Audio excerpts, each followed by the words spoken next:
Part 1. The Night in the Forest. Some stories fade with time. This one refused to die. Because if even part of it is true, then something happened in the woods of Arizona that should not have happened at all. November 5th, 1975. A crew of 7 loggers drove home after a long day working in the Apache Sitgreaves National Forest. They were tired, cold, ready to leave the mountain behind. Then they saw a light. Not headlights, not a fire, not another truck. A glowing object hanging silently between the trees. It was metallic, disc-shaped, hovering above the ground. The men stopped their truck. Some stared in shock. Some wanted to leave immediately. Some could not believe what they were seeing. Then one man did something the others would never forget. His name was Travis Walton, and instead of running, he walked toward it. That decision would destroy his life. According to the witnesses, Travis moved closer to the craft while the others shouted at him to get back. Then the object began to hum, a rising electrical sound. Blue-green light started to pulse beneath it, and suddenly, a beam of energy struck Travis Walton. His body lifted backward through the air and slammed to the ground. The crew panicked. They believed he was dead. They jumped in the truck and fled the forest. Imagine their terror. Your friend is blasted by something impossible. You think you just watched him die, and no one will ever believe you. But the nightmare was only beginning, because after driving several miles, they stopped. Guilt took over. They turned around, returned to the site. Travis Walton was gone. No body, no blood, no footprints, no craft, only silence. 7 men entered the forest, 6 came back, and America would soon hear one of the most controversial missing person cases in modern history. Police suspected murder, the public suspected fraud, the media smelled sensation. But for the next 5 days, no one could find Travis Walton. Not the police, not search teams, not helicopters, not dogs. He had vanished. Then the phone rang, a payphone in a nearby town. A weak voice asked for help. It was Travis, alive, confused, terrified, and claiming he had been somewhere no one expected. He said he woke up inside a craft, inside something not made by human hands, and what he described next would make this case legendary. In Part 2, we enter the room Travis said he awoke in, the beings he claimed to see, and why skeptics still attack this story nearly 50 years later. Part 2. Inside the Craft. When Travis Walton was found, he was not calm. He was dehydrated, disoriented, thin, and terrified. To police, that proved nothing. A missing man can act scared. A liar can act scared too. But Travis told a story so strange, it either came from a traumatized mind or from an experience no one could easily explain. He said he woke up lying on a table, not in a hospital, not in the cabin, not in a military base. A room with curved walls, smooth surfaces, no visible bolts, no corners, no ordinary lights. Everything felt silent and wrong. The kind of place where nothing is familiar, yet everything appears designed. At first, Travis believed he was dead. Then he saw movement. 3 figures standing nearby, short, hairless, large eyes, small mouths, expressionless faces staring at him. The description would become iconic, what people now casually call grays. But remember something important. This was 1975. Long before internet culture turned alien imagery into wallpaper and memes, before thousands of copycat stories flooded the world. That timing matters. Travis said panic took over. He jumped from the table, grabbed an object like a glass tube, and swung it at one of the beings. They backed away. No attack, no roar, no dramatic battle, just retreat. Then they left the room. Imagine the psychology of that moment. You wake in a place beyond understanding. 3 silent beings observe you. No explanation is given, no language spoken, no comfort offered. Most people do not become brave in moments like that. They become animal. Fight, run, survive. That is what Travis claimed he did. He moved through corridors searching for escape. Doors without handles, panels without labels, rooms with no obvious purpose. Then he said he encountered human-looking figures. That detail confused almost everyone, because the story suddenly changed tone. No longer only small beings.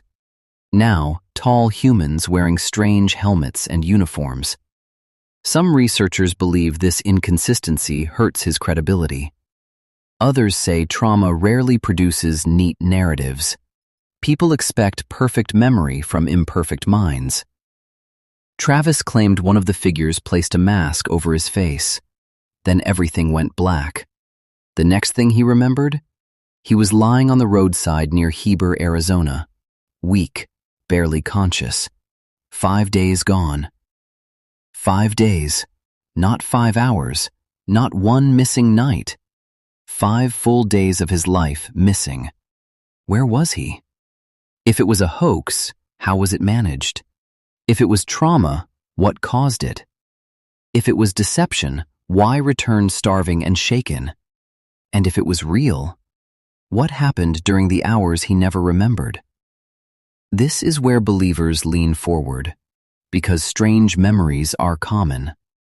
But missing time, combined with witnesses, combined with sudden return, that is rarer. Skeptics lean forward too, because bizarre claims demand stronger proof. And Travis had none. No device, no scar proving surgery, no clear physical evidence. Only testimony. And testimony can be true or terribly wrong. In Part 3, we examine the witnesses. 7 men in 1 truck, polygraph tests, police suspicion, and the uncomfortable question no one escapes. If this was fake, how did so many people hold the line? Part 3. The men in the truck. A mystery survives only as long as people do. And in the Travis Walton case, there were 7 of them. 7 loggers driving home through the forest. 7 men who said they saw something impossible. That number matters, because 1 witness can be mistaken, 2 can influence each other. But 7 creates a harder problem. Not proof, but pressure. The men were co-workers, rural laborers, used to long days, used to weather, used to darkness. Not trained storytellers, not celebrity seekers. They were driving after work when they noticed a glow between the trees. At first, it looked distant, then too bright, then too strange. They stopped the truck. Most wanted to leave. 1 man stepped out, Travis Walton. He moved closer to the light while the others shouted at him to come back. Then, according to multiple accounts, a beam or burst of energy struck him. His body lifted backward, thrown to the ground, and panic detonated. The men fled. That detail has always mattered, because believers say it proves authenticity. If this were staged heroics, why run? Why leave your friend? Why drive away screaming? Skeptics answer differently. Panic can happen in confusion too. A flash of light, a fall, fear in the dark. People run from things they do not understand, even if nothing supernatural happened. But then guilt arrived. The men turned the truck around. They went back. Travis was gone. No body, no blood, no joke revealed. Only forest and silence. Police were called. And police did what police usually do with bizarre stories.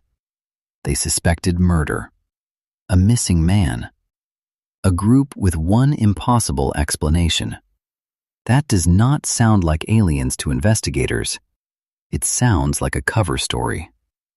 Detectives questioned the crew hard, separately, repeatedly, looking for cracks, looking for anger, debt, jealousy, violence, anything human enough to explain disappearance. They found suspicion, but no body and no confession. Then came the polygraphs.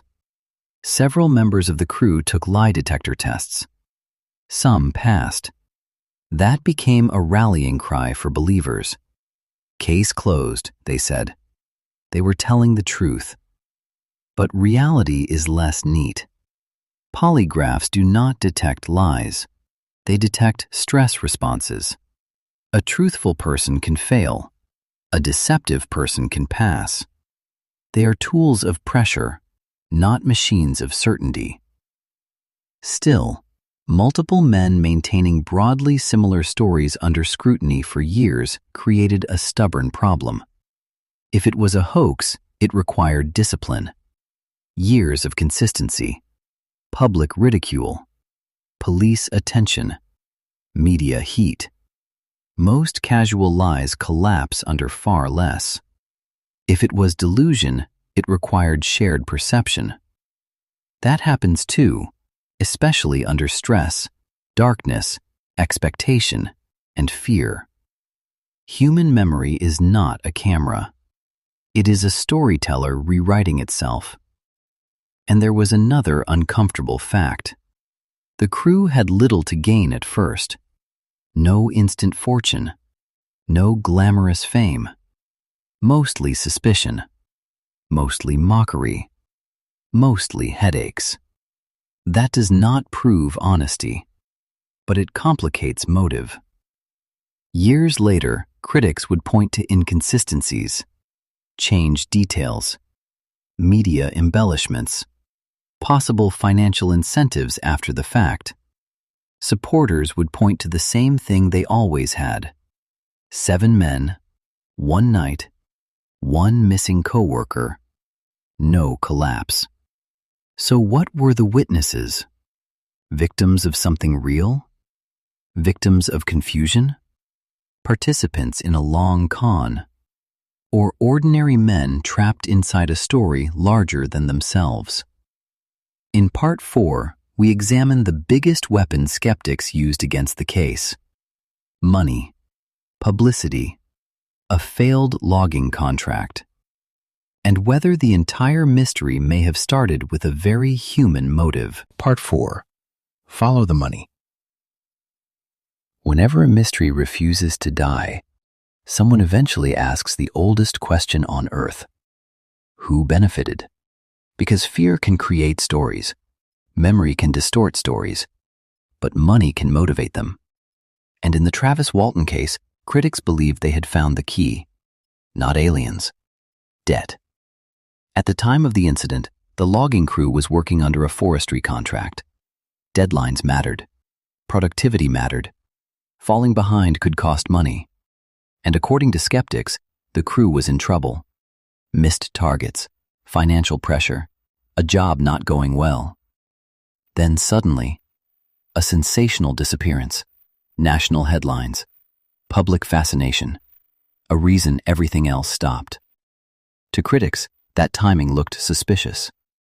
Their theory was simple: no spacecraft, no abduction, no cosmic beam in the woods. Just a staged disappearance designed to escape consequences, and maybe gain publicity along the way. A man vanishes.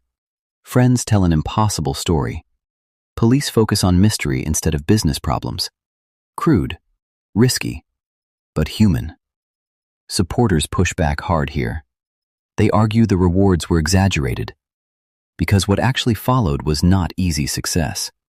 The crew faced interrogation, ridicule, suspicion of murder, years of mockery. That is a brutal price for a publicity stunt. If the goal was money, there were easier scams. Far easier. But skeptics answer with another truth. People often underestimate consequences when creating lies. They imagine headlines. They do not imagine decades. They imagine attention. They do not imagine scrutiny. A hoax can begin as a short-term plan, then become a life sentence. Then there was media. The 1970s loved strange stories. UFO books sold. Talk shows needed guests. Publishers needed drama. The Walton case had everything: a glowing craft, a missing man, terrified witnesses, return from nowhere. It was marketable. That matters, because once a story enters the marketplace, incentives change. Books were written. Interviews happened. Later, a film adaptation arrived. Now, defenders say this proves nothing. Many people write books about real experiences. True. Critics say it proves motive existed all along. Less certain. Money after an event does not automatically mean fraud before it, but it does muddy the water. And then there is the hardest truth of all. Once a person becomes famous for a story, changing that story becomes almost impossible. Imagine admitting decades later, "We exaggerated. We were mistaken. We lied." Careers collapse. Identities collapse. Entire lives get rewritten. So even if a false story began small, it can become permanent. Yet believers point to something skeptics struggle with. Why keep enduring embarrassment? Why accept endless attacks? Why not disappear quietly? Why keep defending the same event for years? Because maybe it happened. Or maybe pride is stronger than truth. Both are common in human history. This is why the case survives. Every argument has a mirror image: profit motive or unfair accusation, publicity stunt or punished witnesses, consistency or rehearsed memory, trauma or performance. No clean knockout exists, only competing explanations. And then comes the final question most people avoid. Even if Travis Walton believed every word he said, does belief equal fact? No. And disbelief does not equal falsehood either. In Part 5, we deliver the verdict. What most likely happened in that forest? Hoax? Psychological event? Something unknown? And why the real lesson may have nothing to do with UFOs at all. Part 5. What most likely happened? By now, most people want a clean answer. Alien abduction, complete hoax, case closed. But real cases like this don't end that way. They end in probability, not certainty. So what do we actually know? A group of men reported a strange light in the forest. One man approached it. Moments later, he was gone. 5 days passed. Then he returned, alive, confused, shaken, with a story that sounded impossible. Those are the facts. Everything else is interpretation. Theory 1. A deliberate hoax, a staged disappearance, motivated by pressure, money, or attention. This explains the timing, explains the dramatic story, explains the later media involvement. But it struggles with one problem: sustainability. Maintaining a lie across years, under police pressure, with multiple witnesses. That is not impossible, but it is difficult. Theory 2. A psychological event. No spacecraft, no alien beings, just human perception under stress. Dark forest, bright light, fear, confusion. One man collapses or runs, the group panics, memory fills the gaps. Over time, the story becomes sharper, more detailed, more structured, until it feels real, even to those telling it. This theory explains consistency, because shared memory can stabilize over time. But it struggles with another problem: the disappearance itself. 5 days unaccounted for. Where was he? What happened during that time? Theory 3. Something genuinely unknown occurred. Not necessarily aliens, not necessarily a spacecraft, but something outside normal experience. A rare natural phenomenon, an extreme psychological state. an event science does not yet fully understand. This theory is the most uncomfortable because it offers no closure, no villain, no explanation, just a gap in knowledge. And humans do not like gaps. We fill them with belief, with denial, with stories that feel complete, even when reality is not. My assessment? The Travis Walton case is most likely a mixture, a real event, misinterpreted, amplified, and then preserved by human memory and identity. Not a simple lie, not proven alien contact, but something that began in confusion and evolved into certainty. Because once a story defines you, you protect it, even from doubt, even from yourself. And that may be the real lesson here. Not whether aliens visited a forest in 1975, but how quickly humans turn uncertainty into conviction, how strongly we defend narratives, how rarely we accept we don't know. The Travis Walton case remains unsolved, not because the answer is hidden, but because the evidence was never enough, and maybe never will be. I'm your host for Vantage Elite. Tonight, we didn't prove what happened in those woods. We revealed how easily